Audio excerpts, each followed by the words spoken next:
السلام عليكم ورحمة الله تعالى وبركاته. أصحابتي يا خيرتك وحدن برتنا هنقاد كسر هذا مقال كان عصب إن كفلنا دونو قيبتي اللباد السلسلة دي النبية ذا إنو سعتي واحد الناس عسيني يعني جوا عبد الرحمن إسماعيل فضلنا دين نقول صبتها نقول له وانت جرد هذا مهد سند عن بالله إبراهيم عليه السلام نبي إبراهيم أبو الأنبياء ورسول النبي با وإلهي كدورتي ومد أوردن وأنا صاحبك إلهي وحنا عبود جرين قوم كيسي حدقها هي عدعدة إبراهيم عليه السلام ما وصلنا هين مد عبود جري وح قوم كيسو عابدان لكن سفدرة دي سو إلهي كو أبو رأي أشيء جرتينو إله الله وين أو كان معمولا وجرو إلا مركي دنبي إلهي كو هنوني جدك توصنو رسالة دي سنة وديبي إبراهيم عليه السلام مركو قوم كيسو جيرين إلهي كلي عابدان وكسو هرجسدان ويديدان وحنا كتورين دبكي وينا أيشدان إلهي بانا كبد بادي دبكاس أو وحبا مونن يالينين نبي إبراهيم عليه السلام waxa uu noolaaba la dhahaa 200 oo sano wuxuuna dhashay kadib markii nabi nuux dhintay 1263 sano kadib waxaanu ku aasan yahay baytul quds agteeda beer ku taala isaga iyo xaaskiisii koobaad ee saara luut alayhi salam nabi luut alayhi salam wuxuu noolaa casrigii nabi ibraahim alayhi salam wuxuuna ahaa nabi loo diray qoomkiisii laakiinse ay beeniyeen waxay ahaayeen qoomkiisu kuwa la imaan jiray fawaaxish aanan iyaga looga horeynin hortood aanan dhicin weligeed ragga ay gadaal uga tagi jireen dumarkana way iska deyn jireen nabi luut ayaa loo diray si uu uga badbaadiyo fawaaxishta xun ay ku jiraan si uu ilaahay u janneeyo way diideen ilaahayna uu cadaabay kutubtuna ma aynan qorin xilliguu dhintay halkuu ku dhintay iyo waxyaabo kalaba إسماعيل عليه السلام وحنا لا إسماعيل بقولي صدني صدب الصنو وحنا كل انتي مكة سجي هويدي هاجربا إسحاق عليه السلام نبي إسحاق لو حنا لا بقولي سديت صنو كدي مركو دنتينا وحلو آسي أبيه أكتيسا يعقوب عليه السلام وحنا لا بقول أفرتني صدب الصنو كدي بنوح كل انتي مصر كدي من يوسف عليه السلام يا قاضي وجي هلكو أبيكو أصنا يوسف عليه السلام نبي يوسف عليه السلام وحويا النبي كلياتا إلهي كحوصي تاريخ ديسا بلو إلا دماد قرآن كريمك وحيننا نيستي سوهيد نبي يوسف الصديق كيرون تشيغي تشري وحانا دالي نبي يعقوب عليه السلام وحونا كل انتي مصر وحانا لغوآسي فلسطين عهدي نبي موسى عليه السلام أيوب عليه السلام أيوب وحو أها نبي إلهي كإبتلاي حنون مركو حنوسدي كدبنا وصمري وحنا دحي الله جل جلاله أيوب إذ نادى ربه أني مسني الضر وأنت أرحم الراحمين فاستجبنا له فكشفنا ما به من ضر وآتيناه أهله ومثلهم معهم رحمة من عندنا وذكرى للعابدين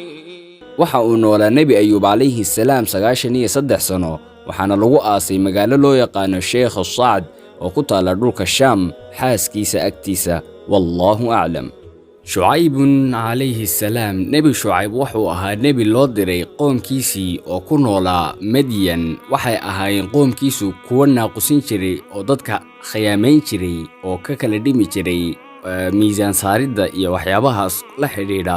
markuu u tagay uu ku dhahay iska daaya oo ilaahay ka cabsadana way beeniyeen waxayna u ballan qaadeen in hadduu joojin waayo dhagax kaga saarayaan magaaladiisa ilaahay ayuu u bariyay ilaahayna markaas cadaabkiisii ayuu keenay lamana soo sheegin halkuu ku dhintay intuu noolaaba dhulkifl alayhi salaam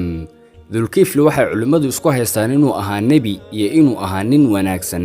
waxaana uu ilaahay ku tilmaamay inuu ka mid ahaa kuwa samirka badan wuxuu dhahay alle jalla jalaaluhu وإسماعيل وإدريس وذا الكفل كل من الصابرين كتبت قصصكنا ما ayna sheegin inta uu noolaay cimrigiisu gaari laakiinse waxa la soo sheegay inuu ku noolaa magaalada Masar laguna aasay aabihii agtiisa Siinaa markuu ku dhintay halkaas kadib wallahu a'lam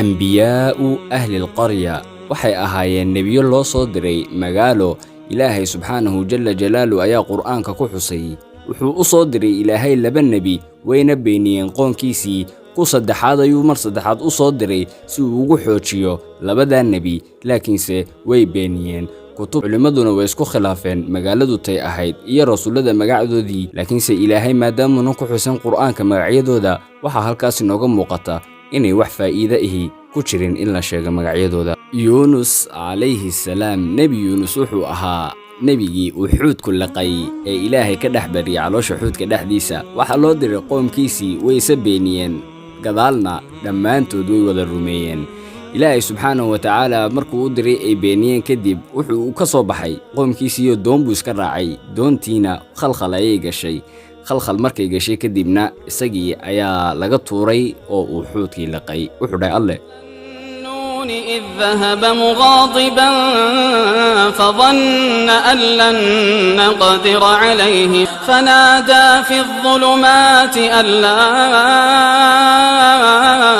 إله إلا أنت سبحانك إني كنت من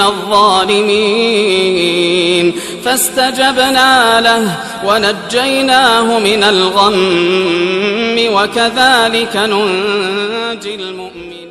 markuu ka soo badbaaday xuudkii calooshiisiina, qoomkiisii ayuu u soo noqday oo Ilaahay ku soo celiyay. waa ayna wada aamineen dhammaantood say u dhammaayeen. Ilaahay baana quraan ku sheegay, laakiinse lama xusin halkuu ku dhintay intuu noolaa toona. Muusa calayhi salaam, nebi qaaliya, rasuul qaaliya oo aynu wada naqaano oo la dhaho kaliimullah. nebi muuse calayhi salaam, Ilaahay wuxuu u diray qoomkii reer Fircoon, wuxuuna ula tegay 2 aayadood oo waaweyn oo ay ka mid tahay ushii iyo gacantii uu jeebka intuu geliyo ama kashiisa saa u geliyo ka soo saaray iyadoo iftiimayso aad u horeysa. qoomkii marka loo diray waa ay beeniyeen, wuxuuna Fircoon u maleegay faji oo uu u laaqay. deedna wuxuu u diray in saxarooyinka ama sixroolayaasha ku nool waddanka Misr oo dhan la soo ururiyo. markii maadeen kadibna Ilaahay idankiisa ayuu ku weeraray, isaga ayaana guulaystay. wuxuuna Ilaahay siiyey 9 mucjiso oo kala ah: ushii, gacanta, dhiigga, duufaano, injir, rah, ayax, abaaro iyo xoolaha madhay iyo midhihii oo soo gu'i waayey. كتاب موسى إنه كان مخلصا وكان رسولا نبيا وناديناه من جانب الطور الأيمن وقربناه نجيا ووهبنا له من رحمتنا أخاه هارون نبيا. wuxuu gaadhay 120 sano jir uuna dhintay. wuxuuna ka mid ahaa ulul casmi min ar-rusul. wuxuu ku dhintay Saynaa, halkaasaana lagu aasay. Haaruun calayhi